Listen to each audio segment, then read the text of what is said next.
This week we are reading Parashat Chukat in the book of Bamidbar, the book of Numbers. It is the decree of the law of the red cow, Para Aduma in Hebrew, not to be confused with the chocolate bars that some of you may know that are red and the cow in it called the red cow. Not that one. This portion opens with the supernatural law, a completely red cow that has no defect or blemish and had never been yoked to a plow will be burned together with cedar wood, hyssop, and a scarlet thread. The ashes will be mixed with spring water, and the mixture used to purify those who have become impure through contact with death. The reason or rationale behind this ritual has been discussed and debated for centuries. According to Midrash Rabbah, King Solomon said, "I thought to be wise to it, but it is distant from me. All of the Torah's commandments I have comprehended, but the chapter of the red heifer, though I have examined it, questioned it, and searched it out, I thought to be wise, but it is distant from me." And Rashi explains, this is Chukat, the statute of the law. Since Satan, a.k.a. Satan, here understood as the hinderer or the disturber, who tries to dissuade people from keeping commandments which they do not fully understand, and the nations of the world ridicule Israel, saying, "What is the meaning of this commandment of the red heifer?" Therefore, the Torah uses the term chukah, statute, in connection with it, meaning it is a decree from before me, God, and you have no permission to question it. These commandments are the way they are because God said so. They are beyond our understanding, like so many other things are beyond our understanding that we experience during our lifetime. We may not know why the ashes of the perfect red heifer purify, but we do understand that coming into contact with death changes who we are. We grieve over a personal loss, be it sudden, tragic, or timely and expected.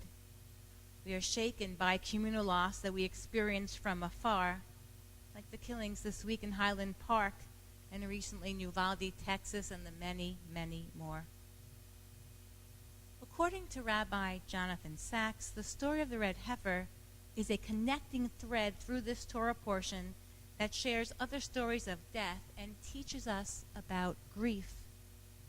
In his book, Studies in Spirituality, he wrote about his deep grief following the death of his father. His father was not a young man when he died, and his death was not sudden. And even though Sachs, as a rabbi, officiated at many funerals and comforted many people following deaths, he wrote of his own experience, "I felt an existential black hole, an emptiness at the core of my being. It deadened my sensations, leaving me unable to sleep or focus, as if life was happening at a great distance. The mood eventually passed, but while it lasted, I made some of the worst mistakes of my life." Grief can be like an assault on the soul and help heal the pain of loss. It has a duality like the ashes of the red heifer. They purify those who are in contact with death, and they render impure those who had prepared those ashes. Maimonides, who instructs us in the middle path of living in all things, warns us about excessive grief in Mishnah Torah. Do not weep excessively, for death is the way of the world. And Kohelet, Ecclesiastes, wrote, "Et livkot ve'et lischot, et lispod ve'et rekod, et likroa ve'et lichpor, et lachashot ve'et lidaber." A time to weep and a time to laugh, a time of wailing and a time of dancing, a time to rend and a time to sow, a time to be silent and a time to speak.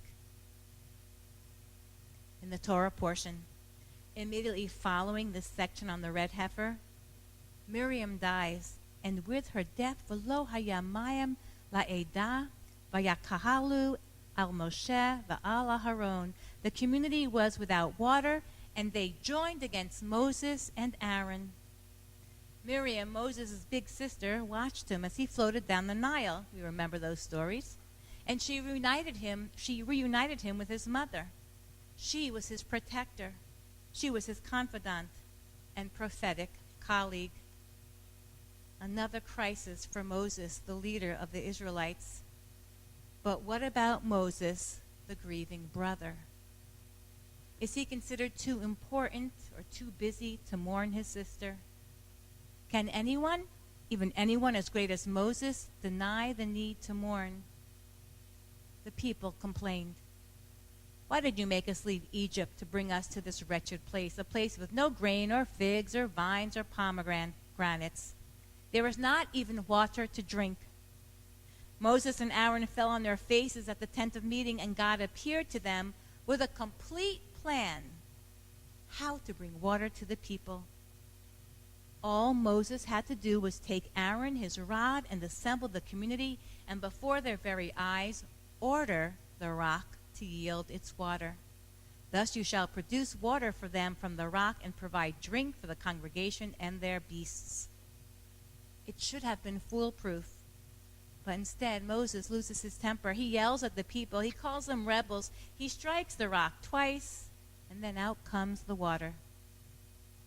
Immediately, God says to both Moses and Aaron, "Because you did not trust me enough to affirm my sanctity in the sight of the Israelite people, therefore, you shall not lead this congregation into the land that I have given them." Maybe God expected too much, even for Moses and Aaron. For how could they affirm God's sanctity while they mourned their sister Miriam?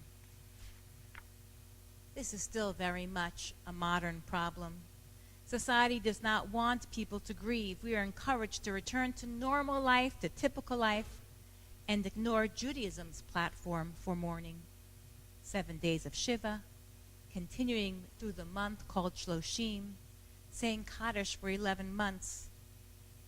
Each step forward releases us from restrictions and brings us back from grief. These steps were developed to give people a chance to heal, protection from making some bad decisions and choices, and emotional resilience, which Moses lacked when he struck the rock, causing him to lose his dream forever of leading the Israelites to the land of Israel. And soon after these events, Aaron's death, unlike Miriam's, is called. It's planned and it's announced by God. Moses, Aaron, and his son Eleazar are told where, when, and how Aaron will die. Aaron will give his Kohen HaGadol vestments to his son on top of Mount Hor. And the Torah says when Moses and Eleazar came down from the mountain, the whole community knew that Aaron had breathed his last breath, and all the house of Israel bewailed Aaron 30 days. Aaron's death is followed by 30 days of mourning, which we still use today, still practice. His death, these 30 days, is recognized by the entire community, Moses included. We know that Moses continues to lead the people until he passes on his leadership to Joshua. But he never gets back his dream of entering the land of Israel. And we learn that grief from loss is a process that should not hold us captive, neither should it be ignored, whether you experience it firsthand or as one shaken by the events in the world. The psalmist wrote, "Weeping may tarry into the night, but joy comes in the morning." May we be blessed with many mornings of joy, and of course, a Shabbat Shalom. Amen.